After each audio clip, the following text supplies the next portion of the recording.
My beloved child.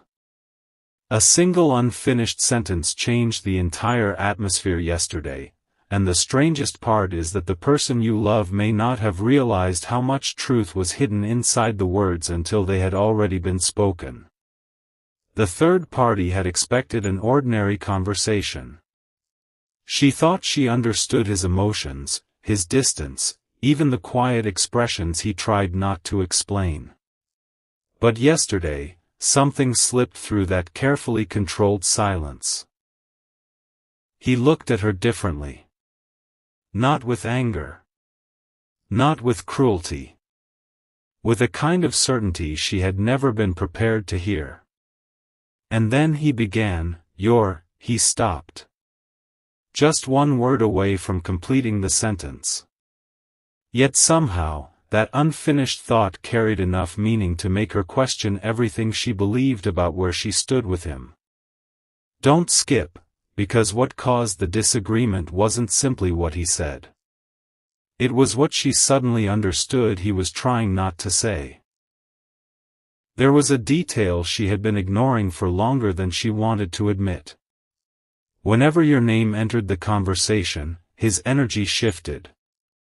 Sometimes he became quieter. Sometimes he changed the subject too quickly. Sometimes there was a softness in his expression that appeared for only a second before disappearing again. She noticed it. Of course she noticed it. People often recognize emotional distance long before anyone puts it into words. But noticing something and accepting what it means are two very different things. Until yesterday, she could convince herself that his silence meant nothing. Then one unexpected conversation made that explanation harder to hold on to. Here is where everything became more complicated. She asked him a question she had apparently been carrying inside for some time. It sounded simple at first. She wanted to know why he could be physically present yet emotionally somewhere else. Why certain conversations seemed to reach him while others barely touched him. Why he could speak normally about almost anything, yet become unusually thoughtful whenever the subject came anywhere near you.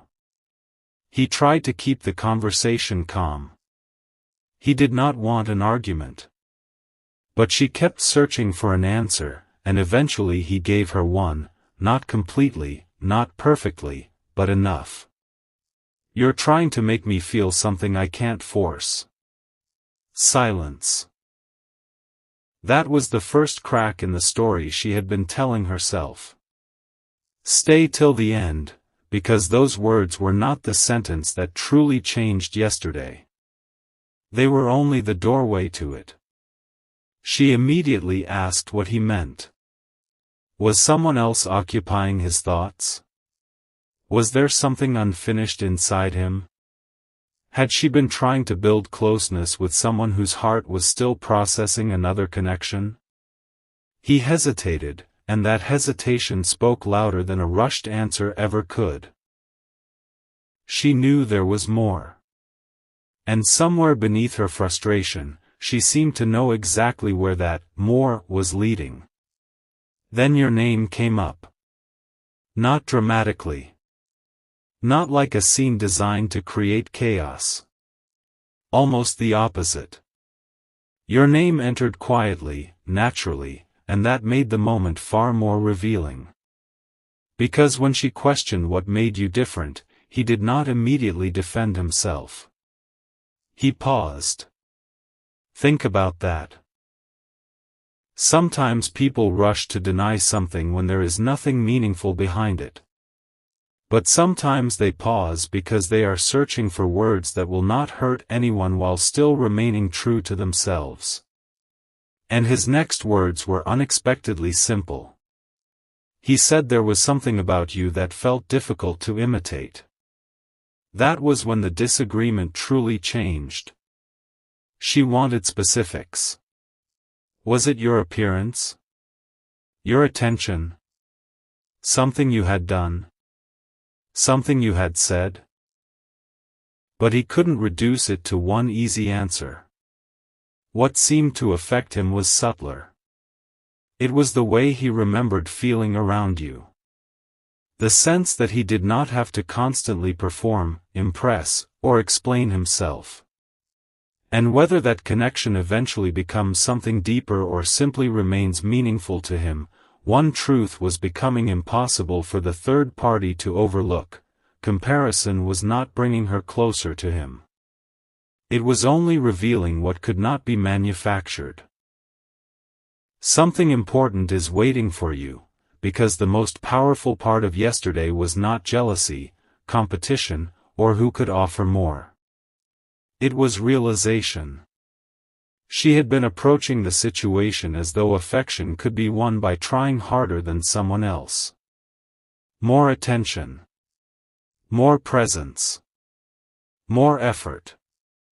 More opportunities to be noticed. Yet his response quietly challenged the entire idea. Genuine connection does not always belong to whoever tries the hardest. Sometimes it grows from something almost invisible, a feeling of being understood without constantly asking to be understood. And suddenly, she fought against the one conclusion she did not want to consider. What does that make me, then? His face changed.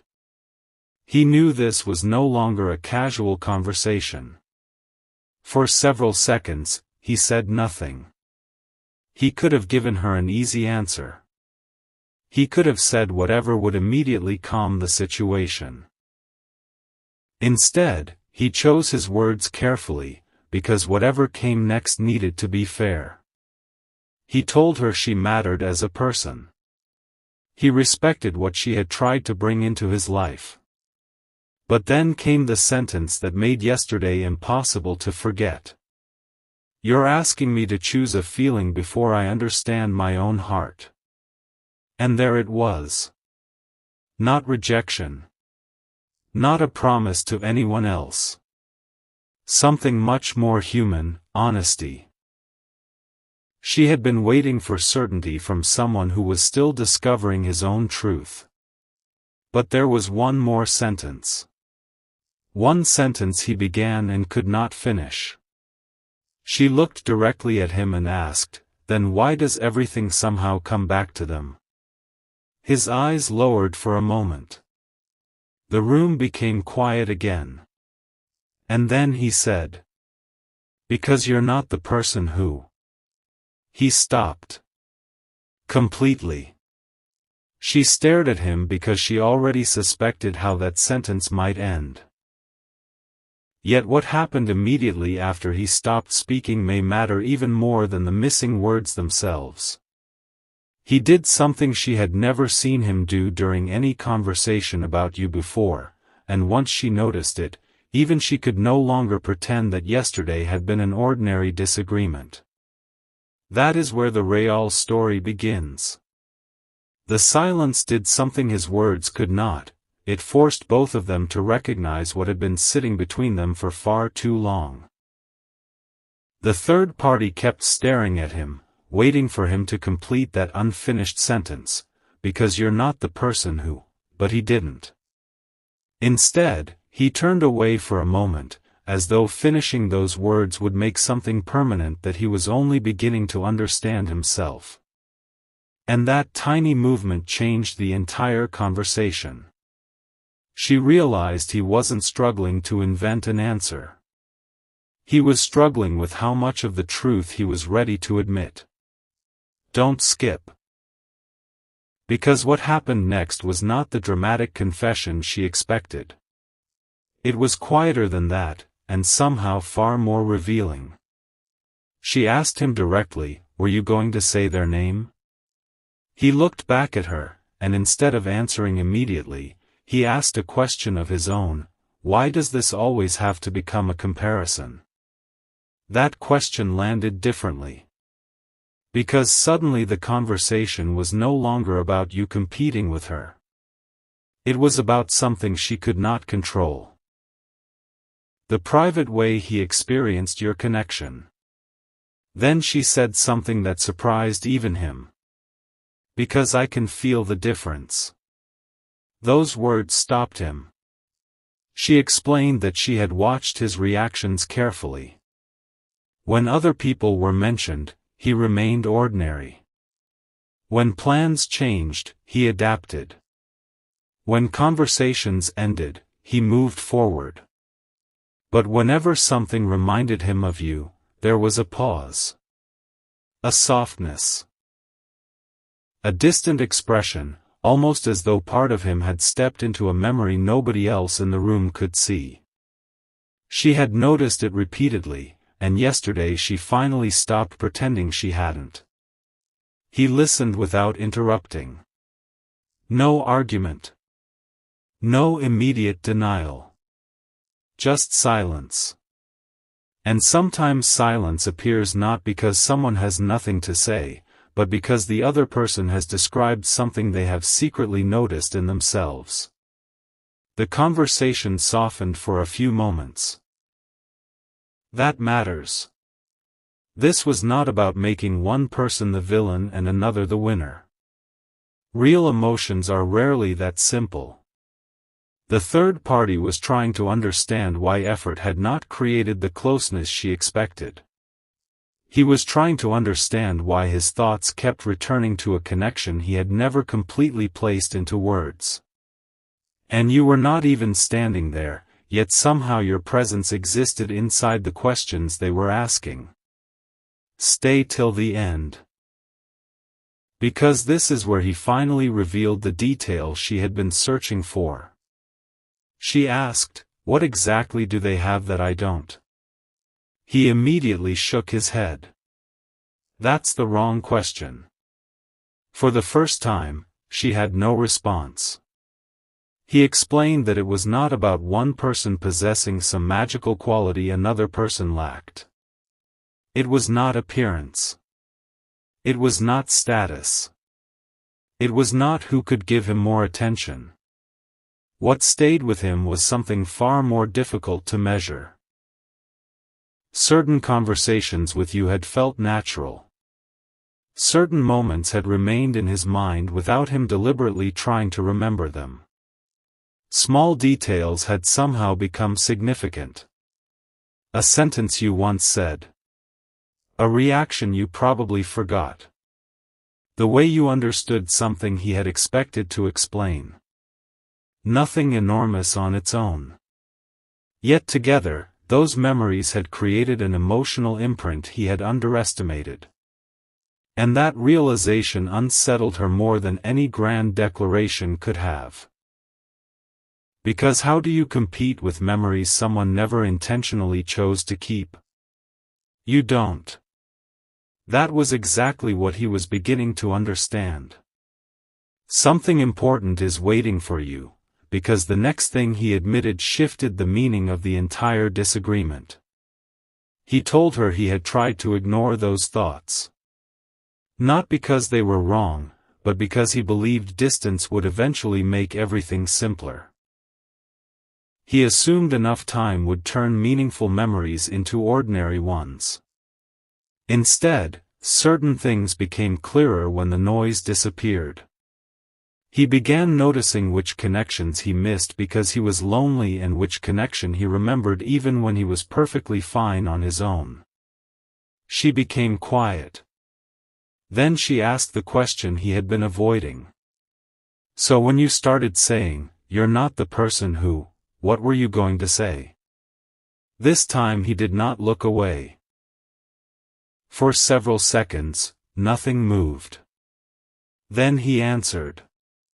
I was going to say, "You're not the person who made me feel understood without trying to change me." There it was. No fantasy. No impossible promise. Just an honest description of a feeling he had been unable to reproduce. And strangely, after finally hearing it, she did not argue immediately. Her expression changed. The frustration was still there, but underneath it appeared something quieter, recognition. She understood that pushing harder would not manufacture what she wanted. She could demand explanations, but she could not demand an emotion. She could question his memories, but she could not erase what those memories meant to him. Then came the moment neither of them expected. Instead of asking another question about you, she asked him something about himself. If you know all this, why haven't you done anything about it? That question caught him completely unprepared. Because until that second, he had been explaining the past. Now she had forced him to consider the future. His answer came slowly. I don't know whether they would even want to hear from me. And suddenly the entire atmosphere changed again. For the first time yesterday, the third party understood that his hesitation was not necessarily indifference.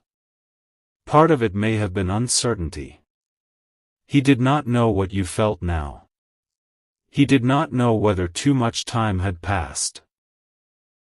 He did not know whether reopening that connection would bring clarity or simply disturb a chapter you had already made peace with. Yet she noticed something else. When he spoke about the possibility of reaching out, his voice changed. Not dramatically. Just enough. Enough for her to ask one final question. If you knew they wanted to hear from you, would you go? He froze. And this time, the pause was different. Because somewhere between yesterday's disagreement, the unfinished sentence, and everything he had finally admitted, he had arrived at an answer he had apparently never allowed himself to say aloud. He looked at her. He started to speak. And the first 3 words of his answer revealed that yesterday's conversation had changed far more than either of them expected. 3 words finally escaped him. I probably would.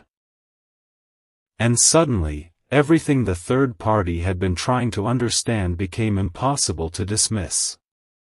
He did not say he knew exactly what would happen. He did not pretend the future was already decided. He simply admitted that if he knew you genuinely wanted to hear from him, some part of him would want to cross that distance and finally have the conversation he had been postponing. But what happened next was even more revealing, because the third party did not immediately argue. She went completely quiet. The frustration that had filled yesterday's conversation seemed to lose its direction. She had spent so much time wondering how to become more important to him, yet she was suddenly facing a truth that could not be solved through comparison. His connection with you had remained meaningful even without constant contact, persuasion, or effort. Don't skip, because she then asked the one question that pushed him beyond everything he had admitted so far. If they were standing here right now, what would you actually say? That question changed him. His expression softened, and for several seconds he seemed less concerned with defending himself and more concerned with understanding himself.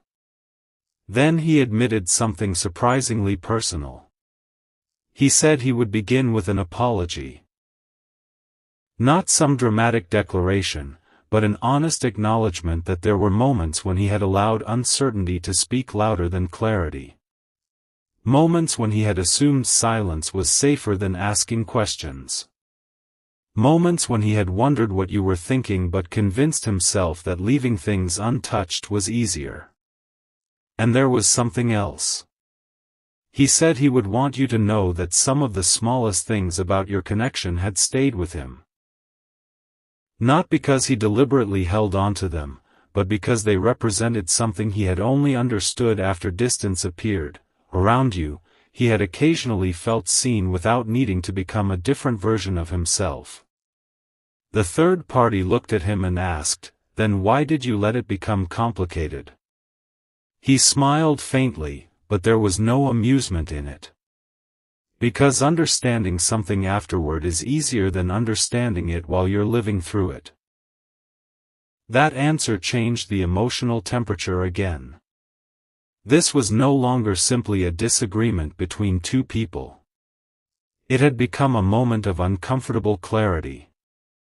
She was discovering that she could not build something genuine by constantly measuring herself against you. He was discovering that avoiding his feelings had not actually resolved them. And somewhere outside that room, completely unaware of every sentence being exchanged, you remained the person connected to the question neither of them could escape: what happens when someone finally admits that a connection mattered more than they originally understood? Stay till the end, because the next detail was the one she had never expected him to reveal. She asked whether he had recently looked at anything connected to you. He hesitated. That hesitation gave her the answer before his words did. Apparently, sometime before yesterday's disagreement, he had come across something that reminded him of you. Perhaps an old conversation, a photograph, a familiar name, or simply something associated with a memory you shared. He did not describe every detail, and maybe that was precisely why it mattered. Whatever he saw was ordinary enough that anyone else could have passed over it without a second thought. But he didn't. He stopped. He remembered. And instead of feeling what he expected, nothing, he found himself wondering where you were emotionally now. Whether you had changed. Whether you ever thought about the same moments. Whether the distance between you had become permanent or was simply something neither person had known how to cross. That was the real reason yesterday became so emotionally charged. The third party had sensed his attention drifting towards something she could not see, and she finally understood where it had gone. But then something unexpected happened. Her frustration began turning into honesty. She told him she was tired of trying to decode every silence. Tired of wondering whether she needed to be funnier, warmer, more available, more impressive, or simply different. She said she could not keep measuring her worth through his uncertainty. And he agreed. Not coldly. Respectfully. He told her she should never have to become someone else just to hold another person's attention. For a moment, neither of them spoke. There was something strangely mature inside that silence. No winner. No loser. Just two people realizing that forcing an emotional outcome would eventually make everyone less honest. Something important is waiting for you, because she then did the one thing he never expected. She stopped asking him to forget you. Instead, she said, then figure out what this actually means. He looked surprised. She continued. If his feelings were merely nostalgia, he needed to understand that. If he was holding on to an idealized memory, he needed to recognize it. But if there was something genuine left unresolved between you, pretending otherwise was not helping anyone. Those words stayed with him. And suddenly, the person who had spent yesterday resisting the truth became the person who placed the truth directly in front of him. He walked away from that conversation carrying a completely different question. Not, how do I forget them? Not, how do I make this feeling disappear? But, what would happen if I finally stopped guessing? Later, when he was alone, that question apparently returned. Again. And again. He thought about the unfinished conversations. The assumptions. The distance. The possibility that you might have interpreted his silence differently from how he intended it. And then his attention moved toward something that could finally replace guessing with clarity. A message. Nothing dramatic needed to be written. Perhaps only a few sincere words. Something respectful.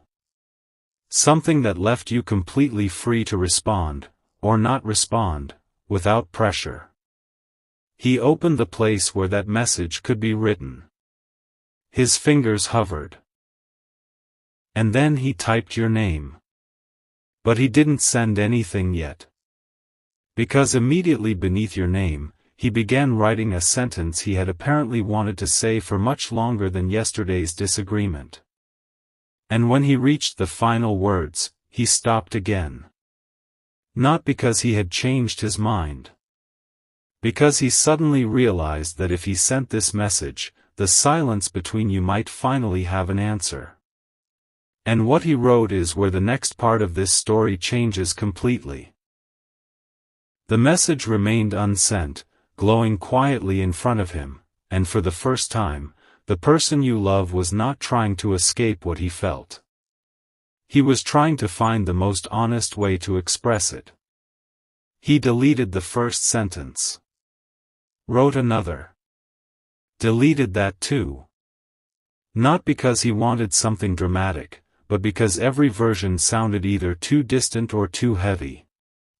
Finally, he stopped trying to make the words perfect. He wrote something simpler. I've been thinking about how we left things, and I realized there are things I never explained properly. Then he paused. That sentence alone carried more truth than all the silence that had come before it. Don't skip, because he was about to add something he had never admitted directly, and yesterday's disagreement with the third party was the reason he could finally see it clearly. His next line came slowly. I don't know where you stand now, and I don't want to assume anything. That mattered. He wasn't imagining that you had been waiting. He wasn't deciding your feelings for you. He was finally recognizing that your side of this story existed too. Maybe you had questions. Maybe you had found peace. Maybe you remembered everything differently. Whatever the truth was, he realized he could only discover it through honesty, not through endless guessing. Then he wrote another sentence, but if you're open to it, I'd like to have one real conversation. He read those words twice. His finger moved toward send, then stopped. And that was when yesterday returned to his mind. He remembered the third party asking, if you knew they wanted to hear from you, would you go? He remembered answering, I probably would. But now there was nobody standing beside him asking questions. Nobody pushing him toward an answer. This decision belonged entirely to him. That distinction was important, because feelings discovered under pressure can disappear when the pressure disappears. Yet here he was, alone, still thinking about you. Something important is waiting for you, because the third party was having a realization of her own. After their disagreement, she replayed one particular sentence, you're asking me to choose a feeling before I understand my own heart. At first, those words had frustrated her. Later, they began making sense. She had wanted certainty because uncertainty was uncomfortable. But demanding certainty would not create genuine closeness. So she made a quiet decision of her own, she would stop competing with someone who was not even participating in a competition. And strangely, that decision changed everything. When she spoke with him again, her energy was calmer. She did not ask whether he had forgotten you. She did not ask whether she was better. Instead, she told him, whatever you decide, make sure it's because it's true for you, not because anyone pushed you. He had not expected that. For a moment, the two people who had argued yesterday finally understood each other. Then she noticed his phone. The unfinished message was still there. She did not ask to see it. She simply looked at him and said, you already know what conversation you need to have, don't you? He said nothing. But his expression answered. Stay till the end. Because this is where the story stopped being about the third party losing control and became something far more meaningful. Everyone began reclaiming control over themselves. She stopped trying to control his emotions. He stopped pretending uncertainty would disappear if he ignored it. And whatever happens between you and him next, your choice remains yours too. He returned to the message. He read it from the beginning. Then he added one final line. I think I misunderstood what your absence would feel like until I actually had to experience it. He stared at those words. That was the sentence. Not, I cannot live without you. Not an impossible promise. Not some exaggerated declaration. Something quieter and more believable. Distance had taught him something closeness had hidden from him. He missed the ease. The understanding. The conversations that stayed in his mind afterward. The feeling that certain moments did not need to be impressive to matter. And now he finally understood why yesterday's unfinished sentence had been so difficult to complete. Because you're not the person who. He had stopped because the rest of that thought would have forced him to acknowledge the comparison he no longer wanted to make. The truth was never supposed to be that one person was worth more than another. The truth was simply that different connections create different feelings, and his connection with you had left an impression he had not successfully explained away. His finger hovered above the message again. This time, he did not delete anything. He did something else. He closed his eyes for a moment, reopened them, and reread only the final line. Then something completely unexpected interrupted him. A notification appeared. He looked down. For 1 second, he seemed almost unable to process what he was seeing. Because the name appearing on his screen was connected to the exact person he had been preparing himself to contact. You. And whether it was a direct message, an old notification resurfacing, or something simple that brought your name back in front of him, the timing stopped him completely. He opened it. His unfinished message was still waiting. But now another possibility had entered the story. Maybe he would not have to begin with everything he had written. Maybe the first step could be much simpler. One honest sentence. One respectful opening. One chance to discover what was real instead of imagining it from a distance. He placed his finger back over the screen. And this time, he made a choice.